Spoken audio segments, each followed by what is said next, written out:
Hey everyone, and welcome back. Today we're diving deep into something that, let's be honest, impacts every single one of us. Boundaries. And specifically, the power of saying no. Ever feel like you're constantly running on empty, like you're saying yes to everyone else's demands and leaving nothing left for yourself? It's a common struggle. We're often taught to prioritize others' needs, to be agreeable, to go the extra mile.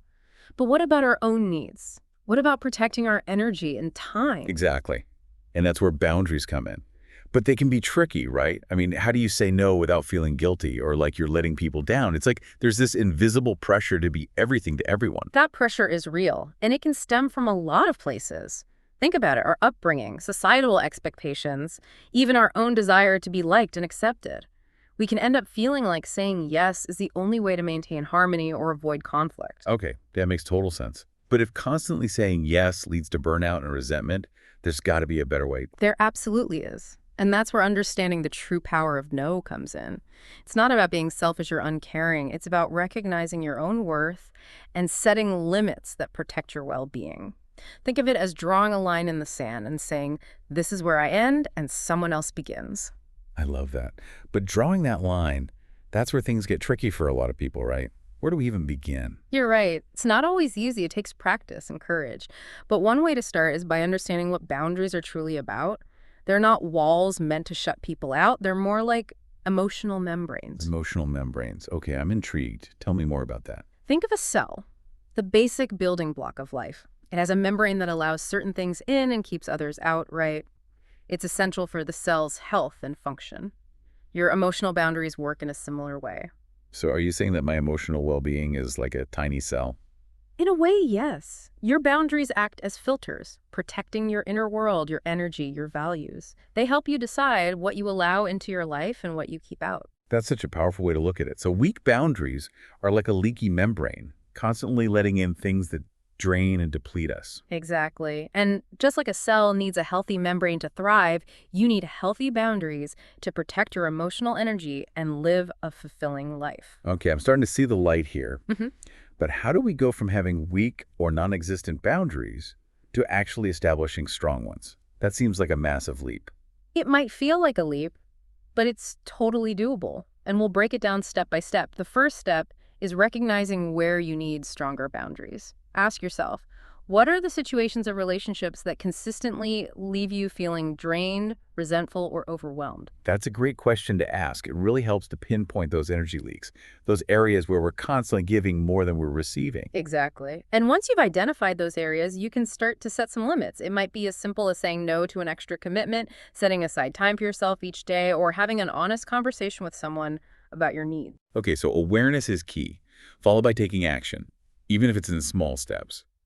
But I think what tricks a lot of people up is the guilt that often comes with saying no. Oh, the guilt. It's a powerful emotion, for sure. But here's the thing. Guilt often stems from a fear of disappointing others or not living up to their expectations.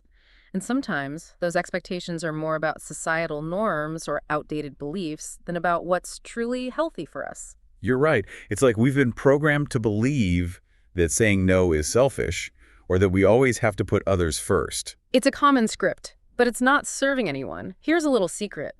When you prioritize your own well-being, you're actually better equipped to show up for others in a more authentic and meaningful way. So it's not about shutting people out. It's about filling your own cup first so you have something to give. Yeah. I like that. But it's still hard to shake that feeling of guilt, especially when it comes to people we care about. I hear you. And guilt is a real emotion that deserves to be acknowledged. But here's a reframe that might help. What if? Instead of saying no as a rejection of the person, we saw it as an act of self-care, as a way of honoring our own needs and limits. That's a really helpful way to look at it. Mm-hmm. It shifts the focus from letting others down to taking care of ourselves. But how do we actually put that into practice? I mean, saying no can feel so awkward, especially when we're not used to it. It definitely takes practice. But one of the most powerful tools you have is your voice. Your words have the ability to set those boundaries, to communicate your needs clearly and respectfully. So it's about being assertive but not aggressive. Exactly. It's about finding that sweet spot where you're firm but kind, direct but compassionate. And the good news is it gets easier with practice. The more you use your voice to set those boundaries, the more confident and empowered you'll feel. This is so good. I'm already feeling more motivated to take charge of my own life and start setting those boundaries. But I think what would really help is to see how this plays out in real-life situations. Absolutely. That's where the rubber meets the road, right?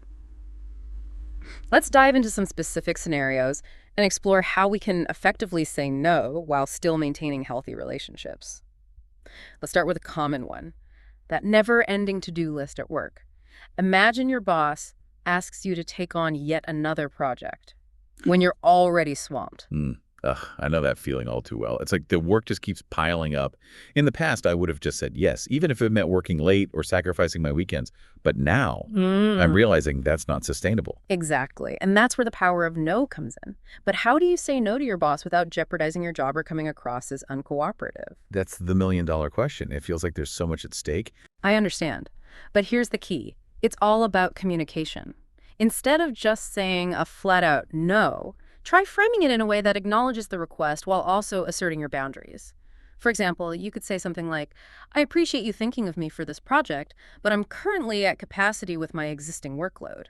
Would it be possible to prioritize tasks? You're right, those dynamics can be challenging. But the same principles apply. It's about being clear, direct, and respectful. Let's say a coworker asks you to cover their shift at the last minute, but you already have plans. Instead of feeling pressured to say yes, you could try something like, I wish I could help out, but I've already made commitments for that time. I hope you're able to find someone to cover. That's a great response. It's firm but friendly, and it doesn't require a lengthy explanation or justification. Exactly. Remember, you don't owe anyone an elaborate excuse. A simple and direct no is often enough. Okay, I'm getting the hang of this. But what about situations outside of work, like with family or friends? Those relationships can feel even more loaded. You're absolutely right. Family and friend dynamics can bring up a whole other layer of complexity. We often feel obligated to say yes to loved ones, even when it stretches us thin or goes against our own needs. It's like there's this unspoken expectation to always be there no matter what, and it can be so hard to break free from that pattern. It can be tough, but it's not impossible. Let's say a family member asks you to help out with a big project that you just don't have the time or energy for.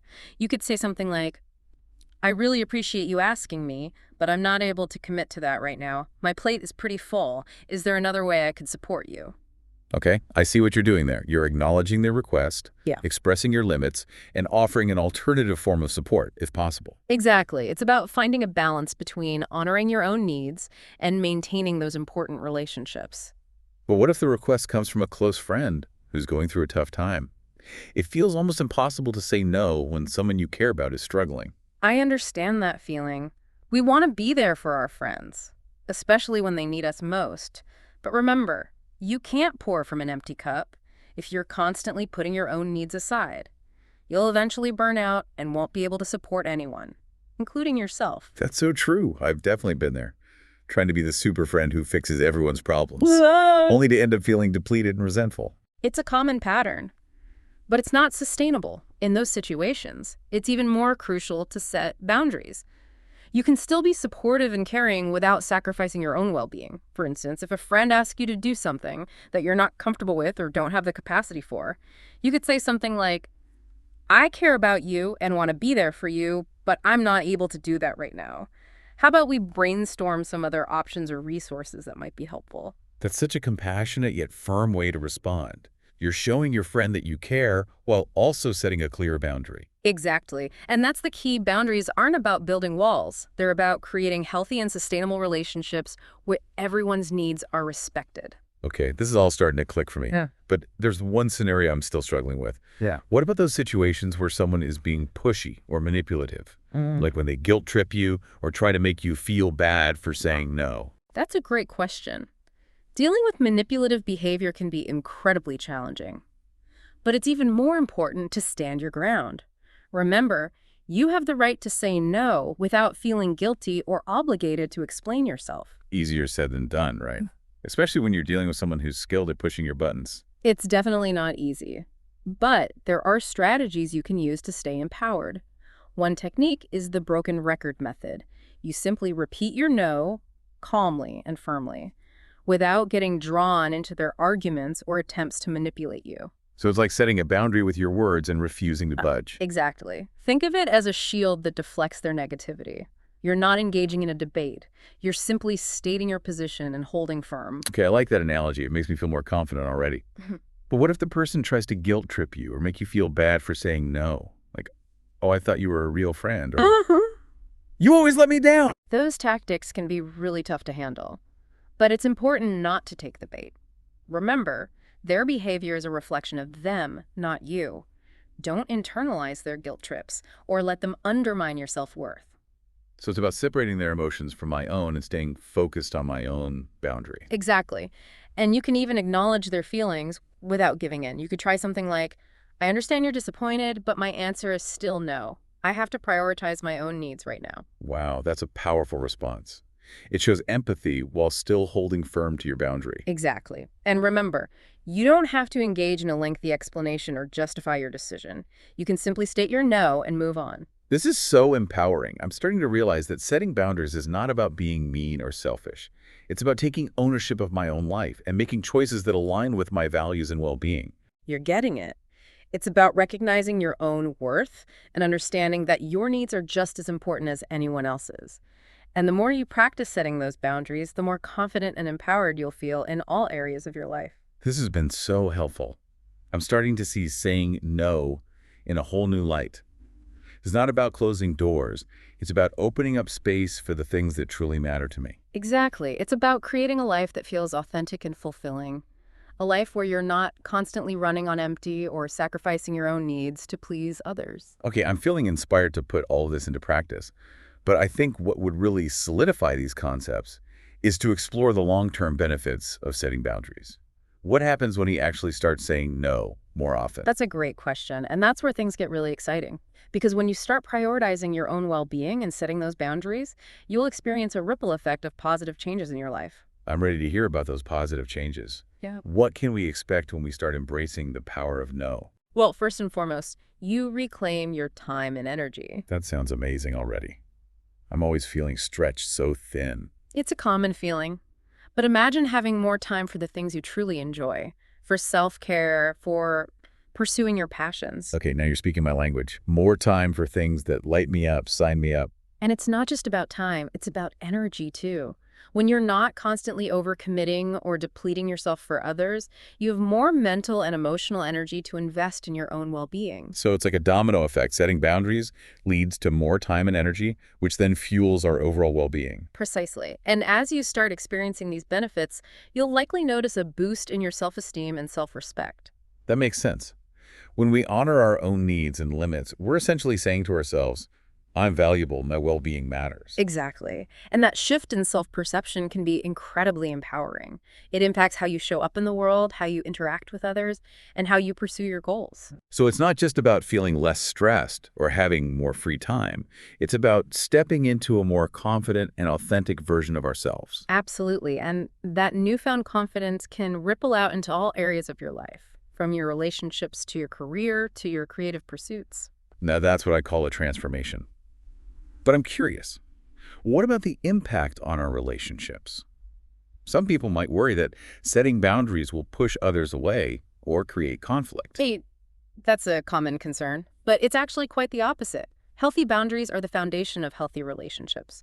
When you're clear about your needs and limits, you're able to communicate more effectively and avoid resentment. So instead of bottling things up or feeling taken advantage of, we're being proactive and setting the stage for mutual respect. Exactly. And when you're coming from a place of self-respect, you attract people who respect you as well. You're more likely to build relationships that are based on authenticity and reciprocity, rather than obligation or guilt. Wow, that's a game changer. So boundaries are not about building walls.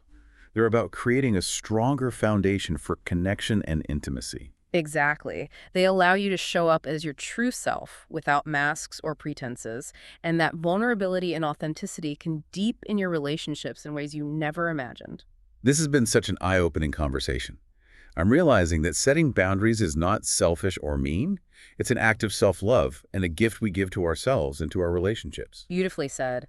It's about taking ownership of our lives and creating a reality that reflects our values and aspirations. Well, I think our listeners are ready to embrace their power and start setting those boundaries. Any final words of wisdom before we wrap up? Just remember, setting boundaries is a journey, not a destination. It takes practice and courage. And it's okay to stumble along the way. The key is to be patient with yourself, celebrate your progress, and never stop learning and growing. I love that. So it's about progress, not perfection. And it's about embracing the transformative power of no. Exactly. And if you're looking for more guidance on this journey of personal growth and empowerment, I encourage you to subscribe to Maximized You on YouTube. That's right. You'll find a wealth of content on motivation, self-improvement, and living a more fulfilling life. So head over to YouTube and subscribe to Maximized You today. And until next time, remember to keep diving deep and keep maximizing your potential. That's a wrap on this episode of The Deep Dive. Thanks for joining us.